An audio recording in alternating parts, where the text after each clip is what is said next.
Part 12. Titik terang.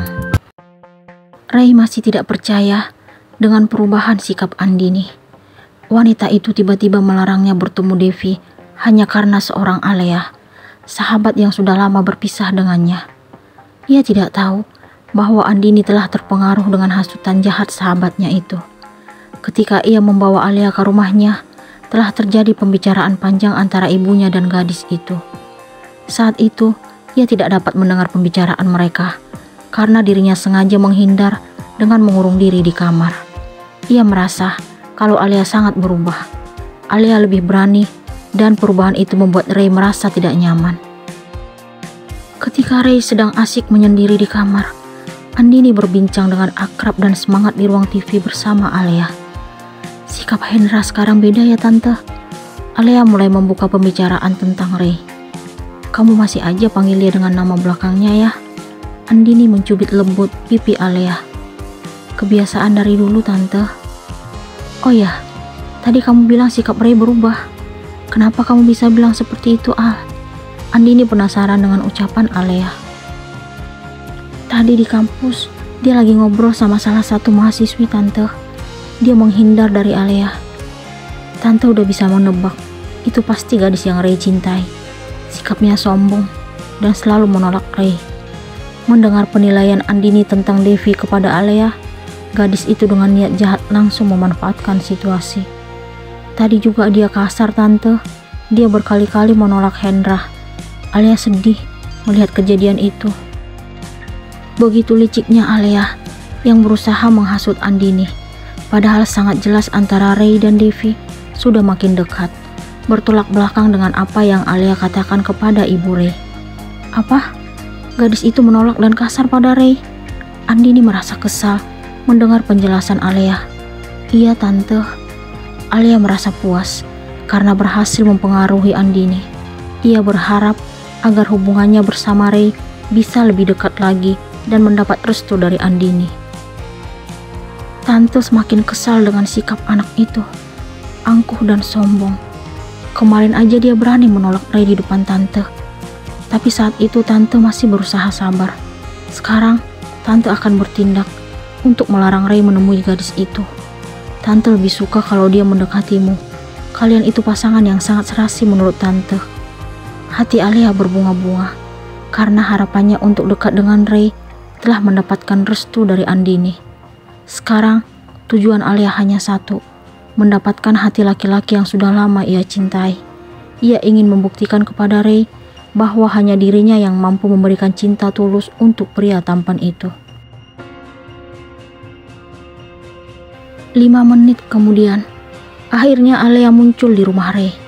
Gadis itu sangat bahagia karena akhirnya bisa kembali bertamu ke rumah laki-laki pujaannya. Pagi tante. Ia mencium punggung tangan Andini lalu memeluknya. Pagi juga Al. Andini menyambut hangat pelukan Alea. Kok sepi tante? Yang lain pada kemana?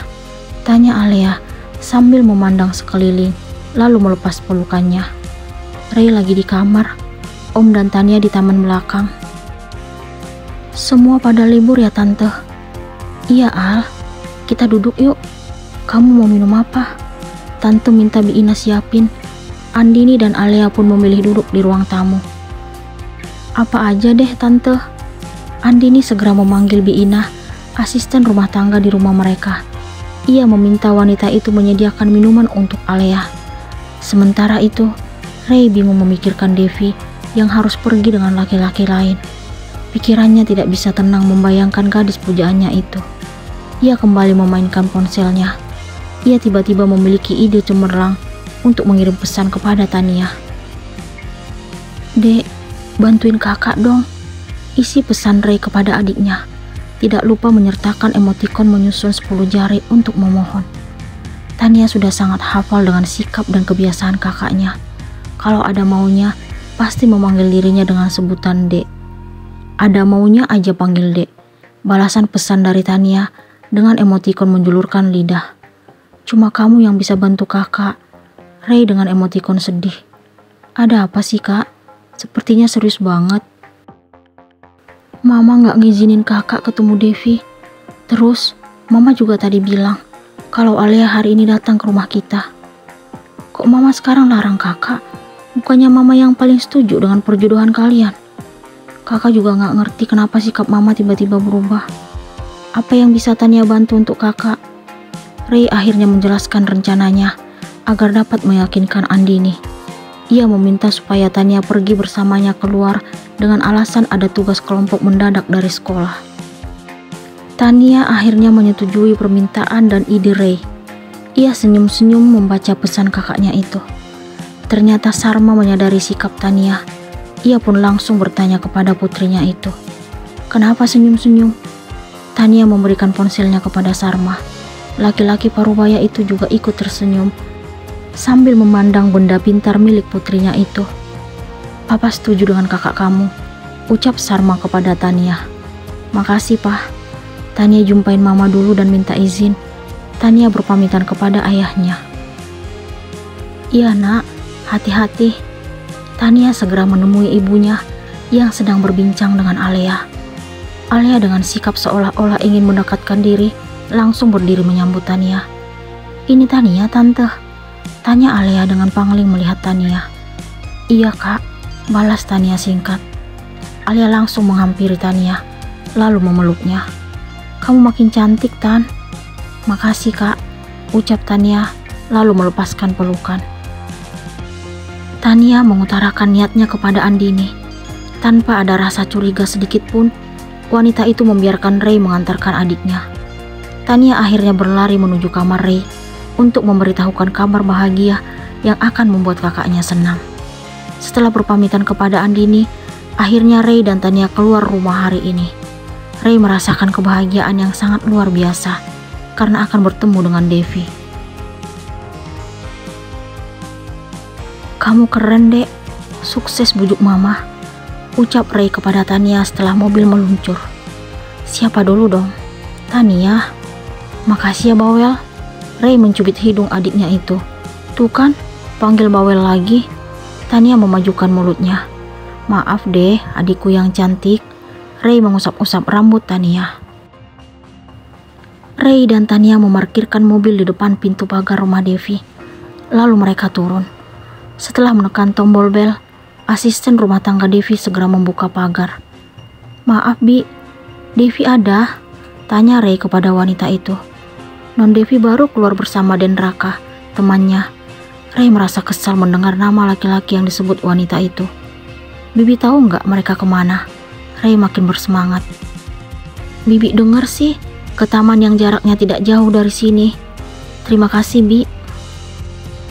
Ray dan Tania kembali memasuki mobil. Mereka langsung meluncur. Ray mengendarai Toyota Yaris Silvernya dengan kelajuan tidak seperti biasanya. Ia ingin segera bertemu dengan Devi. Selama dalam perjalanan, pikiran Ray tidak keruan. Ia merasa sangat rumit untuk mendapatkan cinta Devi. Namun, ia tidak menyerah karena yakin akan membawa sang pujaan hati duduk di pelaminan. Dari kejauhan, mereka melihat Devi turun dari jas merah. Ray sangat yakin itu mobil Raka. Devi melangkah bersama laki-laki itu memasuki taman. Ray memajukan mobilnya, lalu sengaja parkir tidak jauh dari mobil yang Devi naiki. Kakak dan adik itu akhirnya turun. Mereka melangkah menuju taman. Tiba-tiba Ray dan Tania berhenti karena mendengar suara Devi. Ratu kemana sih? Lama banget datangnya. Sabar aja Dev, mungkin sebentar lagi. Raka berusaha menenangkan Devi. Kemarin dia bilang dia yang akan nunggu kita. Buktinya sekarang batang hidungnya belum nongol. Terus terang, aku merasa senang jika Ratu belum datang. Kok kamu ngomongnya gitu kah? Aku mau ngomong penting sama kamu. Ngomong apa? Ray dan Tania mendengar ungkapan perasaan yang Raka utarakan kepada Devi. Tania melihat adanya kemarahan, juga kesedihan di wajah kakaknya. Ia tidak menyangka kalau Ray benar-benar jatuh cinta, tetapi jalannya sangat rumit. Apa? Devi sontak kaget mendengar pengakuan Raka. Ray mengharapkan adanya sebuah keajaiban agar Devi menolak perasaan Raka. Maafin aku kah? Selama ini aku hanya menganggapmu sebagai teman, gak lebih. Kamu pasti bisa menemukan gadis yang lebih baik dariku. Ray merasa sangat lega mendengar jawaban yang keluar dari bibir Devi. Ia ingin mengatakan pada dunia bahwa hanya dirinya yang pantas membahagiakan sang pujaan hati. Tania juga merasakan apa yang dirasakan oleh kakaknya. Mereka berpandangan lalu tersenyum. Ray makin yakin untuk mengejar cinta Devi karena sekarang ia tahu bahwa gadis itu telah menolak cinta laki-laki lain. Namun, ia cemburu melihat Devi tersenyum manis kepada Raka yang kini menikmati senyuman Devi. Apakah Ray akan berhasil mendapatkan cinta Devi?